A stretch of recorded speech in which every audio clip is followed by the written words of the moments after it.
बड़े क्षेत्र में बोले जाने वाली जो भाषा है तो वो तो क्या कहलाती है? भाषा। बड़े क्षेत्रों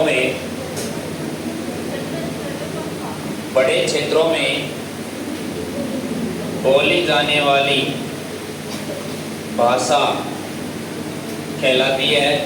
नेक्स्ट है सीमित क्षेत्र, मतलब छोटे क्षेत्रों में, सीमित या छोटे क्षेत्रों में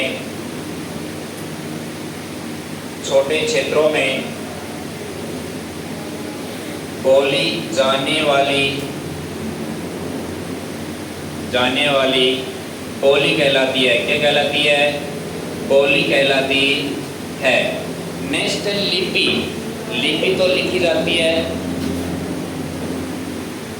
लिखी या लिखित रूप में पाई जाती है, जैसे कि देवनागरिक लिपि, देवनागरिक लिपि। नेक्स्ट है ब्राह्मणी लिपि। ब्राह्मणी लिपि ये क्या है? लिपि। कुटिल लिपि, कुटिल लिपि ये क्या है? लिपि। अब आपसे पूछे कि भाषा क्या होती है, कि बड़े क्षेत्रों में बोली जाने वाली जो लैंग्वेज है उसे क्या कहते हैं? भाषा कहते हैं। नेक्स्ट है कि बोली किसे कहते हैं? बोली स्थानीय भाषा या छोटे क्षेत्रों में बोली वाली या सीमित क्षेत्रों में बोली जाने वाली जो लैंग्वेज है उसी को क्या कहते हैं? बोली।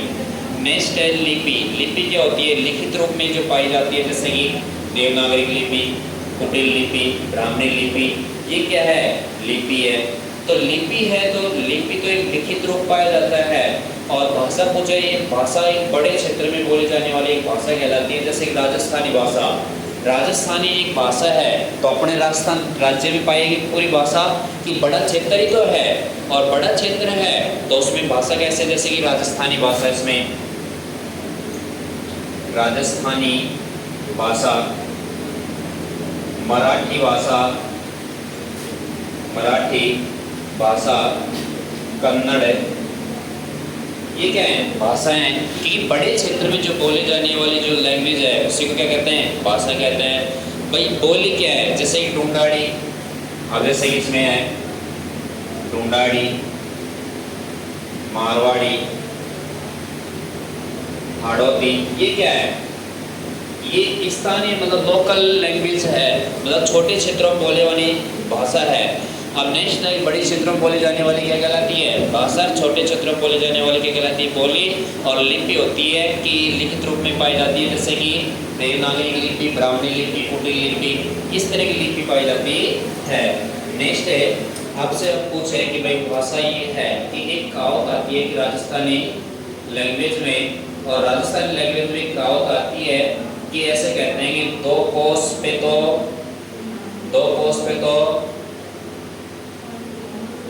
हाँ, इसी तरह की आती है, 2 कोस पे तो वेश बदले, 3 कोस पे पानी, और 9 कोस पे वाणी बदले। कुछ ऐसी कहावत आती है कि 2 कोस पे तो वेश मतलब वेशभूषा चेंज हो जाती है, और 3 कोस पे पानी चेंज हो जाता है, और 9 कोस पे वाणी का मतलब होता है भाषा, जो लैंग्वेज है ये चेंज हो जाती है। मतलब राजस्थानी भाषा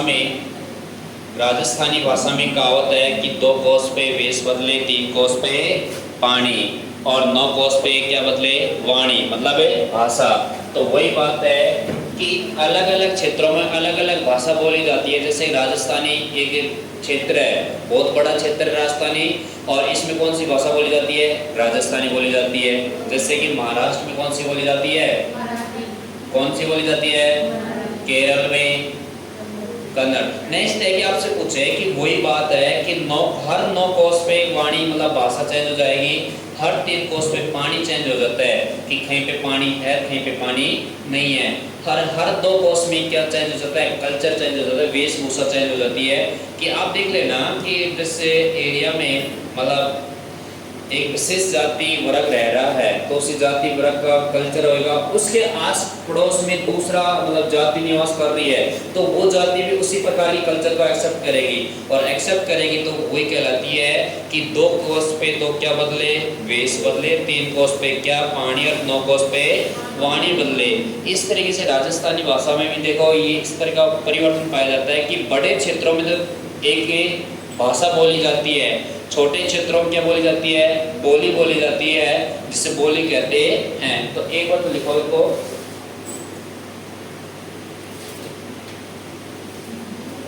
लिखना है इनको, तीनों को लिख लो।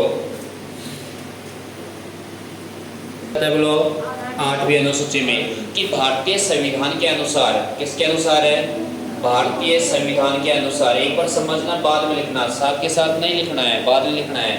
भारतीय संविधान के अनुसार, किसके अनुसार बोलो, संविधान के अनुसार। आपसे पूछे कि भारतीय संविधान के अनुसार है कि भाषाओं का उल्लेख, किसका उल्लेख है, भाषाओं का उल्लेख कौन सी अनुसूची में पाया जाता है बोलो, 8वीं अनुसूची में पाया जाता है। कौन सी अनुसूची में, 8वीं अनुसूची में पाया जाता है। और 8वीं अनुसूची में पाया जाता है तो आपसे पूछे कि 8वीं अनुसूची में कितनी भाषाओं का उल्लेख है, 22 भाषाओं का उल्लेख है। कितनी भाषाओं का उल्लेख है, 22 भाषाओं का उल्लेख है। और 22 भाषाओं का उल्लेख है तो आपसे पूछे कि मूल संविधान में कितनी भाषाएं थी, मूल संविधान में कितनी भाषाएं थी। मूल संविधान में कुल 14 भाषाओं का उल्लेख था। कितनी भाषाओं का उल्लेख था, 14 भाषाओं का उल्लेख था। और 14 भाषाओं का उल्लेख था तो अब आपसे पूछे कि भाई मूल संविधान होता क्या है। जब अपना संविधान बनकर तैयार हुआ था और तैयार हुआ था तो उसके बाद में क्या हुआ था बोलो, प्रभावी हुआ था। क्या हुआ था, प्रभावी हुआ था। और प्रभावी को बोलते हैं लागू होना। क्या कहते हैं, लागू होना। तब जाके भारतीय संविधान में कितनी भाषाएं थी बोलो, 14 भाषाएं थी।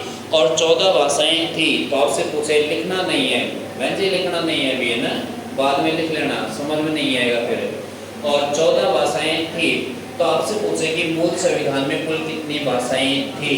कितनी भाषाएं थी बोलो, 14 भाषाएं थी। भारतीय संविधान में भाषाओं का उल्लेख पाया जाता है तो कौन सी अनुसूची में पाया जाता है, 8वीं अनुसूची में पाया जाता है। 8वीं अनुसूची में कुल कितनी भाषाओं का उल्लेख पाया जाता है, वर्तमान में 22 भाषाओं का उल्लेख पाया जाता है। और 22 भाषाओं से मूल संविधान में कुल कितनी भाषाएं थी बोलो, 14 भाषाएं थी। उसके बाद में आज वर्तमान में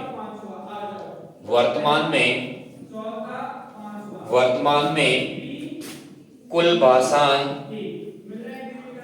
कुल कितनी भाषाएं बोलो, 22 भाषा हैं। और वो किस अनुसूची में है बोलो, 8वीं अनुसूची में है। और 8वीं अनुसूची में है कुल कितनी भाषाएं हैं बोलो, संविधान में उल्लिखित है 22 भाषा हैं। और वर्तमान में मतलब आज के दिन मतलब कुल टोटल आपसे पूछे कि कितनी भाषाओं का उल्लेख पाया जाता है संविधान में, 22 भाषाओं का। कि आपसे पूछे कि किसी भी भाषा को जोड़ना है या हटाना है तो संविधान में, संविधान की जो संसद है इसमें एक संशोधन पेश किया जाता है। और संशोधन पेश किया जाता है तो आपसे पूछे कि संसद किस किस से मिलकर बनती है। संविधान की जो संसद है वो राष्ट्रपति,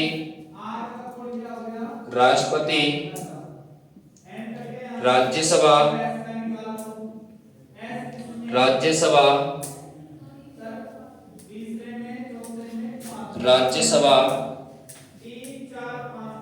और लोकसभा से मिलकर बनती है। और लोकसभा से मिलकर बनती है तो आपसे पूछे कि संसद का निर्माण किस किस से होता है, राष्ट्रपति और राज्यसभा और लोकसभा, तीनों से मिलकर किसका निर्माण होता है, संसद का निर्माण होता है। अब किसी भी भाषा को जोड़ना है या हटाना है तो बिल पेश किया जाता है राज्यसभा या लोकसभा में सबसे पहले। अब जैसे कि ये साधारण विधेयक या वित्त विधेयक है तो आपसे पूछे कि भाई साधारण विधेयक तो किसी भी सदन में पेश किया जा सकता है, चाहे लोक सदन है चाहे राज्य सदन है। कि साधारण विधेयक हो तो उसको किसी भी सदन में पेश किया जा सकता है, लेकिन वित्त विधेयक है मतलब पैसे से या धन से संबंधित है तो उसको सबसे पहले कहाँ पेश किया जाता है, लोकसभा में। और लोकसभा में पेश कर दिया सबसे पहले, फिर उसके बाद कहाँ जाएगा, राज्यसभा में, फिर उसके बाद में राष्ट्रपति के पास। अब लेकिन ये भाषा का जो बिल है या विधेयक है, ये कैसा विधेयक है, एक साधारण विधेयक है। साधारण विधेयक है तो इसको कहीं भी पेश कर सकते हैं, चाहे लोकसभा में पेश कर दो चाहे राज्यसभा में पेश कर दो, उसके बाद कहा जाएगा राष्ट्रपति। और राष्ट्रपति जाते हैं उस पर हस्ताक्षर कर जाता है या कर देता है तो वो क्या बन जाती है, भाषा बन जाती है, या 98 हो तो वो 8वीं जाती है, वो लागू हो जाता है उसके बाद में, साइन करने के बाद में। इस तरीके से भाषा जोड़ी जाती है भारतीय संविधान में। तो भारतीय संविधान में कुल कितनी भाषाएं वर्तमान में, बोलो कितनी भाषाएं हैं, 22 भाषाएं हैं। तो आपसे पूछे मूल संविधान में कितनी भाषाएं थी, बोलो 14 भाषाएं थी। नेक्स्ट आपसे पूछे कि अगली भाषा 15वीं भाषा कौन सी थी और 15वीं भाषा कौन सी थी, तो मैं आप एक एक भाषा लिखवाऊंगा आगे की, पहले इसको छापो जो कि तो लिखना है। इसमें सबसे पहले लिखना है भाषा जोड़ी थी और सिंधी भाषा जोड़ी थी। तो आपसे पूछे कि सिंधी भाषा की भारतीय संविधान में कौन सा संविधान संशोधन किया गया था, 21वां संविधान संशोधन किया गया था। और 21वां संविधान संशोधन किया गया था उसके तहत कि भारतीय संविधान के जो 15वीं भाषा जोड़ी गई थी, कौन सी भाषा थी, बोलो 15वीं भाषा थी। और 15वीं भाषा कौन सी जोड़ी गई थी, सिंधी भाषा जोड़ी गई थी। कौन सी भाषा जोड़ी गई थी, सिंधी भाषा जोड़ी गई थी। लिखना नहीं है अभी, समझ लो। नेक्स्ट है कि सिंधी भाषा जोड़ी गई थी, वो कौन सी भाषा थी, बोलो भारतीय संविधान में 15वीं भाषा थी। नेक्स्ट है इसके पश्चात भारतीय संविधान में एक संविधान संशोधन किया गया था और उस संविधान संशोधन का नाम है 71वां संविधान संशोधन 1992। और 1992 के तहत भारतीय संविधान में भाषाएं जोड़ी गई थी और भाषाएं जोड़ी गई थी। अब आपसे पूछे कि 71वां संविधान संशोधन कब हुआ था, 1992 में। 21वां संविधान संशोधन कब हुआ था, बोलो 1967 में हुआ था। और 1967 में हुआ था। तब आपसे पूछे कि भाई बताओ कि 71वां संविधान संशोधन तहत कितनी भाषाएं जोड़ी गई थी, तो कितनी भाषाएं जोड़ी गई थी, बोलो 3 भाषाएं जोड़ी गई थी। और 3 भाषाएं जोड़ी गई थी, वो कौन कौन सी जोड़ी गई थी, एक छोटी सी ट्रिक है, नमक। क्या नाम है ट्रिक का, नमक। इसमें 3 भाषाओं के नाम आते हैं और 3 भाषाओं के नाम आते हैं तो एक बार तो लिखना है ये, तो स्टडा लिखना। अगला 21वां संविधान संशोधन, 21वां संविधान संशोधन है, 21वां संविधान संशोधन है। 21वां संविधान संशोधन 1967 के तहत 15वीं भाषा सिंधी भाषा जोड़ी गई, सिंधी भाषा जोड़ी गई, सिंधी भाषा जोड़ी गई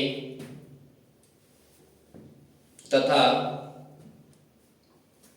फिर नेक्स्ट अगला स्टेप डाल लेना, सिंधी भाषा को अंडरलाइन कर लेना। कौन सी भाषा जोड़ी गई थी, सिंधी। लिख लिया सबने। अगली भाषा अगला स्टेप डाल लेना, 71वां संविधान संशोधन है, 71वां संविधान संशोधन है, 71वां संविधान संशोधन है 1992 के तहत। 71वां संविधान संशोधन 1992 के तहत भारतीय संविधान में 3 भाषा जोड़ी गई, 3 भाषा जोड़ी गई, 3 भाषा जोड़ी गई। कितनी भाषा जोड़ी गई, 3 भाषा जोड़ी गई, 3 भाषा जोड़ी गई। नीचे ट्रिक लिखना, नमक। न से क्या बनेगा, नेपाली।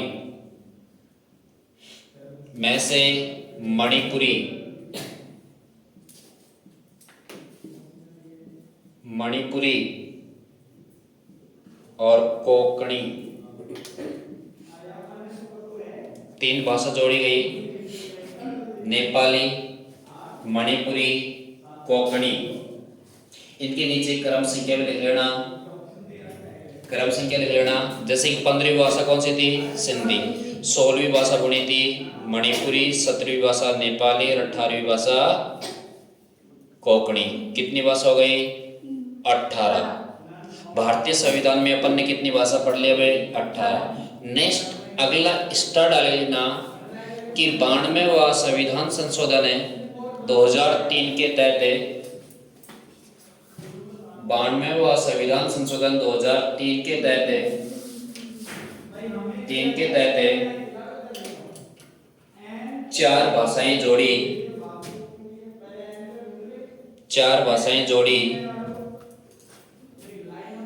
4 भाषाएं जोड़ी, 4 भाषाएं जोड़ी जो निम्न प्रकार से हैं।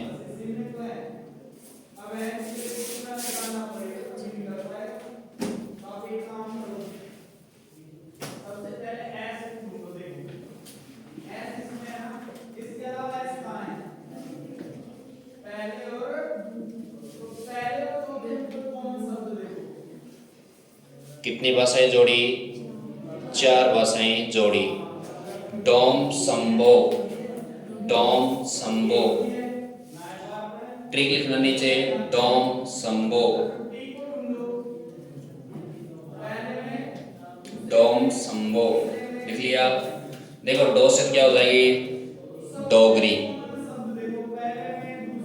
डोगरी, मैं से मैथिली, कौन सी भाषा हो जाएगी? मैथिली। से संथाली और बो से बोडो, बो से बोडो की 4 भाषाएं जोड़ी गई थी। वो किस संविधान संशोधन तहत जोड़ी गई थी?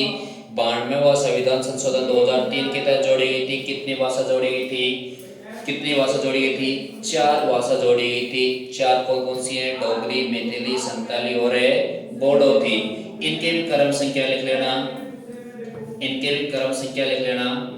देखो 19 नंबर पे तो कौन सी थी? मैथिली, 20 नंबर पे संथाली, 21 नंबर पे बोडो और 22 नंबर पे डोगरी। तो कुल कितनी भाषाएं हुई भारतीय संविधान में? बोलो 22 भाषाएं हो गई। कितनी भाषाएं हो गई? 22 भाषाएं हो गई। और 22 भाषाएं हैं तो आपसे पूछे कि भारतीय संविधान में भाषाओं के लिए कितना संविधान संशोधन किए गए थे? 3 संविधान संशोधन, 21, 71, 92, 21, 71, 92।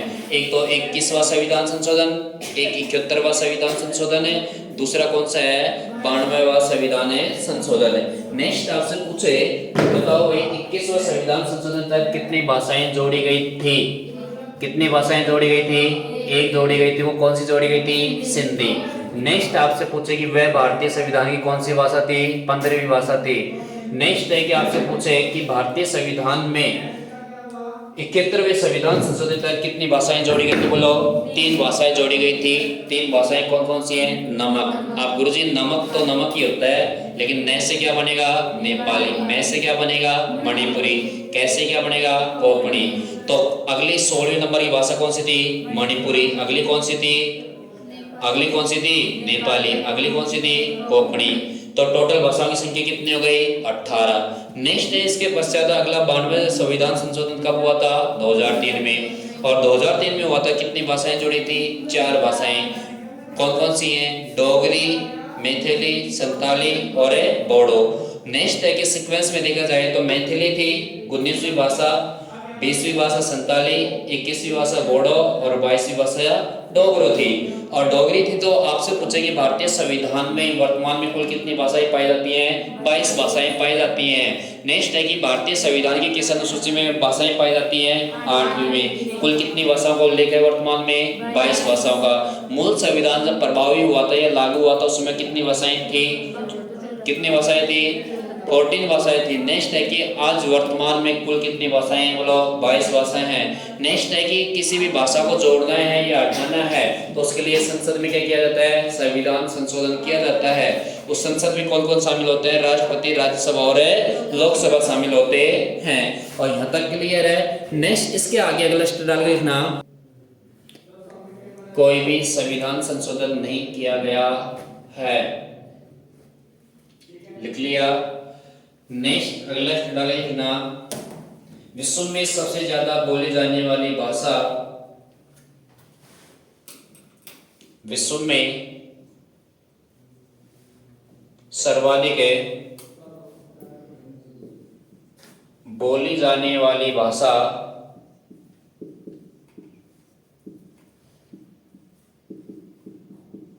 चीनी है। विश्व में सर्वाधिक बोली जाने वाली भाषा कौन सी है? चीनी। क्वेश्चन में लेना मंडारिन।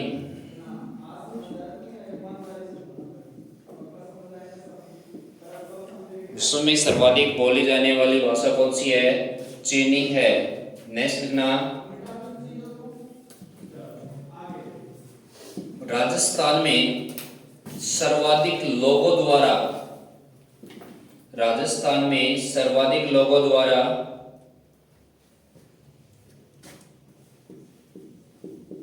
राजस्थान में सर्वाधिक लोगों द्वारा बोली जाने वाली भाषा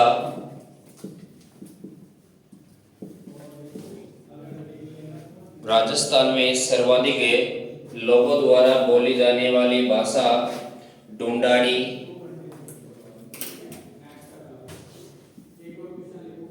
कौन सी है? ढूंढाड़ी बोली है। कौन सी बोली है बोलो? ढूंढाड़ी बोली है। आपसे पूछेगी राजस्थान में सर्वाधिक बोली जाने वाली जो बोली है वो कौन सी है बोलो? ढूंढाड़ी है। लेकिन आपसे पूछेगी भाई राजस्थान में सर्वाधिक लोग तो कौन सी बोली बोलते हैं? ढूंढाड़ी बोलते हैं। लेकिन आपसे पूछेगी सर्वाधिक क्षेत्र में बोली जाने वाली जो भी भाषा है वो कौन सी है? तो अगला लिखना डाल के, राजस्थान के सर्वाधिक क्षेत्र में, राजस्थान के सर्वाधिक क्षेत्र में बोली जाने वाली भाषा,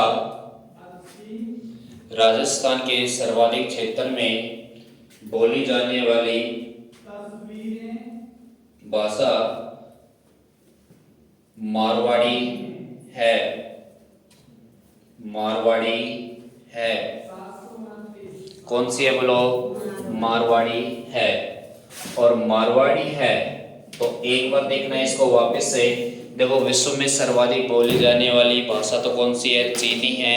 नेक्स्ट है कि आपसे पूछे कि राजस्थान में सर्वाधिक लोगों द्वारा मतलब सर्वाधिक व्यक्तियों के द्वारा बोली जाने वाली भाषा कौन सी है? ढूंढाड़ी है। मतलब राजस्थान में सर्वाधिक कौन सी भाषा को बोलते हैं लोग? कौन सी भाषा बोलते हैं बोलो? ढूंढाड़ी को बोलते हैं।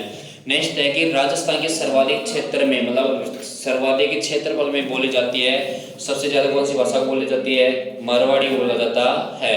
नेक्स्ट है, अब इसके कुछ महत्वपूर्ण दिवस हैं तो अगला डाल लिखना, महत्वपूर्ण दिवस लिख लो। भाषा बोली भाषा की महत्वपूर्ण दिवस है, एक दो लिख लो उसको।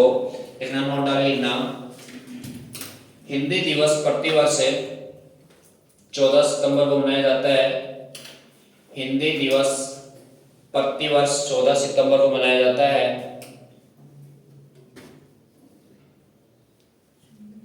हिंदी दिवस प्रतिवर्ष कब मनाया जाता है? 14 सितंबर को मनाया जाता है। लिख लिया। नेक्स्ट अगला लिखना, राजस्थानी भाषा दिवस प्रतिवर्ष 21 फरवरी को मनाया जाता है।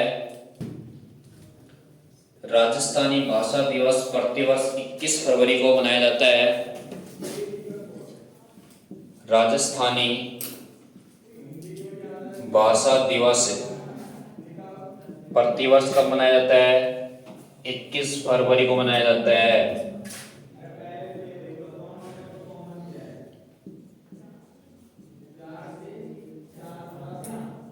और राजस्थानी हिंदी दिवस कब मनाया जाता है? प्रतिवर्ष 14 सितंबर को मनाया जाता है। नेक्स्ट अगला डाल लिखना, अगला डाल लिखना, राजस्थानी भाषा का स्वर्णकाल, राजस्थानी भाषा का स्वर्णकाल 17वीं 18वीं सदी को माना जाता है। राजस्थानी भाषा का स्वर्णकाल, राजस्थानी भाषा का स्वर्णकाल, स्वर्णकाल है 17वीं 18वीं सदी को माना जाता है।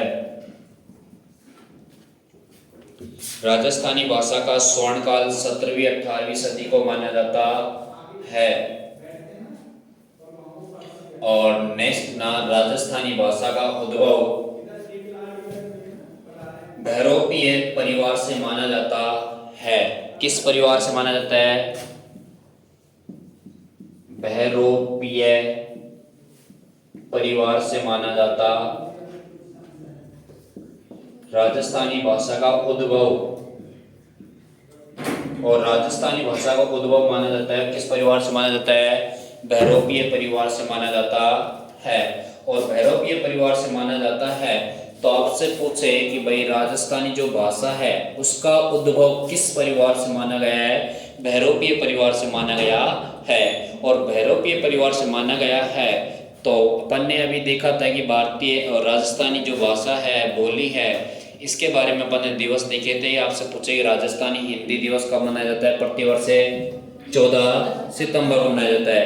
आपसे पूछे कि राजस्थानी भाषा दिवस कब मनाया जाता है? प्रतिवर्ष 21 फरवरी को मनाया जाता है। नेक्स्ट है कि आपसे पूछे कि राजस्थानी भाषा का स्वर्ण काल किसको माना जाता है? कब से कब तक माना जाता है? 17वीं और 18वीं सदी को माना जाता है। कि स्वर्ण काल किसे कहते हैं?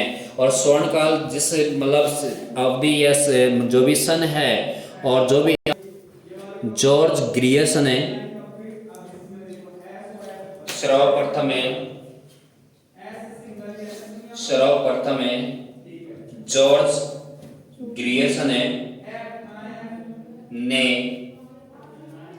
1912 में, सर्वप्रथम जॉर्ज ग्रियर्सन ने 1912 में राजस्थानी भाषा का सर्वेक्षण है, राजस्थानी भाषा का सर्वेक्षण है, राजस्थानी भाषा का सर्वेक्षण किया था,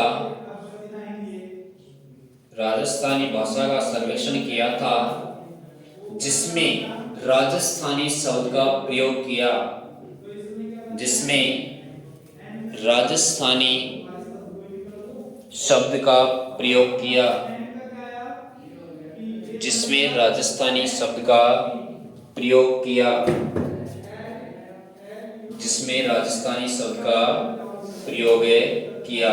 ये रीट में पूछा गया क्वेश्चन है कि सबसे पहले राजस्थानी शब्द का प्रयोग किस भाषा में किया गया था? राजस्थानी भाषा में किसने और कब किया था? 1912 में जॉर्ज ग्रियर्सन ने सर्वप्रथम इसका प्रयोग किया था। और वो कौन से शब्द का प्रयोग किया था? राजस्थानी शब्द का प्रयोग किया था। किसने किया था? जॉर्ज ग्रियर्सन ने। कब किया था? 1912 में किया था। इसी के नीचे डैश लगा लिखना, इसी के नीचे डैश लगा लिखना, राजस्थानी भाषा का उद्भव,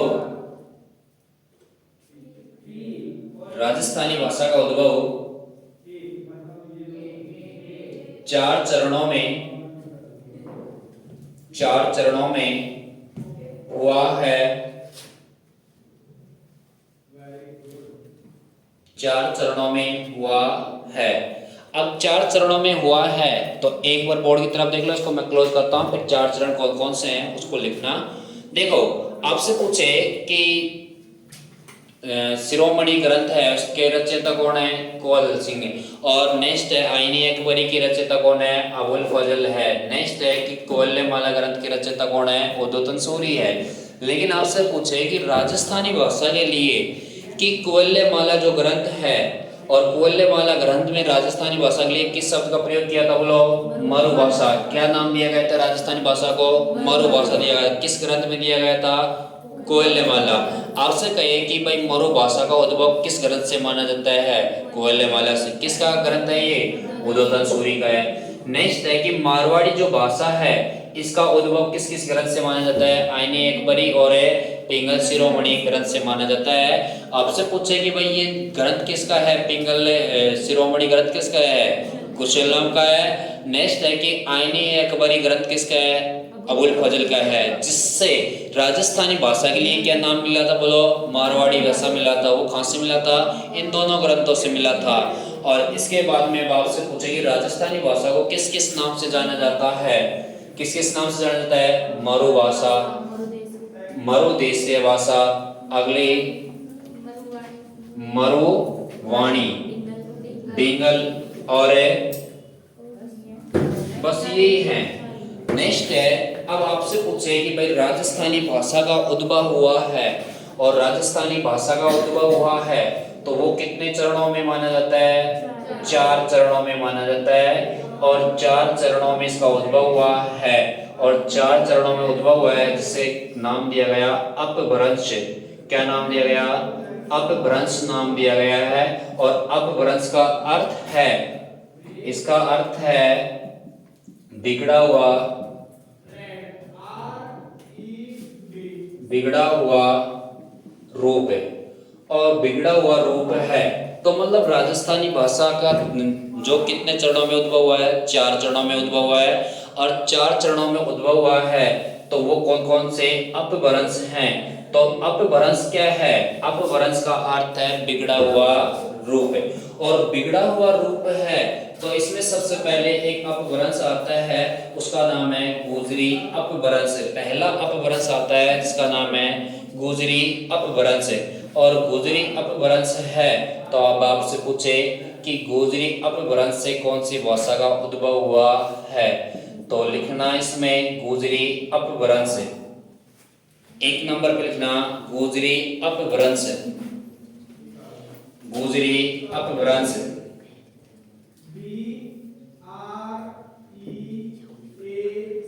गुजरी अपभ्रंश लिख लिया। और गुजरी अपभ्रंश से जो राजस्थानी भाषा का उद्भव माना जाता है वो किस किस के अनुसार माना जाता है? तो इसके आगे लिख लेना मोतीलाल मेनारिया और के.एम. मुंशी। मोतीलाल है, मोतीलाल है, मेनारिया और के.एम. मुंशी। और के.एम. मुंशी और मोतीलाल मेनारिया ये कहते हैं कि राजस्थानी भाषा का उद्भव हुआ है कौन से अपभ्रंश से हुआ है? बोलो, गुजरी अपभ्रंश से उद्भव हुआ है। किससे हुआ है? गुजरी अपभ्रंश से उद्भव हुआ है। के.एम. मुंशी कहता है और मोतीलाल मेनारिया कहता है। अगला अपभ्रंश का नाम लिखना दूसरा, और दूसरा अपभ्रंश है अपना सौराष्ट्रीय अपभ्रंश। और सौराष्ट्रीय अपभ्रंश का उद्भव माना जाता है तो इसके आगे लिख लेना सौराष्ट्रीय अपभ्रंश।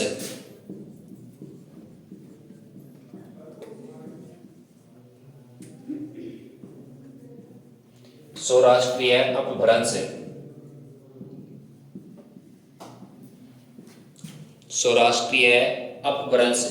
और सौराष्ट्रीय अपभ्रंश में लिखना है इसके आगे कि सौराष्ट्रीय अपभ्रंश से राजस्थानी भाषा का उद्भव होता है तो वो कौन कौन मानते हैं इसको? सुनीत चटर्जी, सुनीत चटर्जी, सुनीत चटर्जी, सुनीत चटर्जी लिख लिया। नेक्स्ट अगला अपभ्रंश लिखना 3 नंबर पे नागर अपभ्रंश, नागर अपभ्रंश। और नंबर 4 लिखना अगला सौरसेनी अपभ्रंश,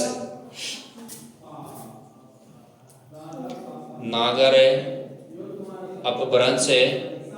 और 4 नंबर पर लिखना सौरसेनी,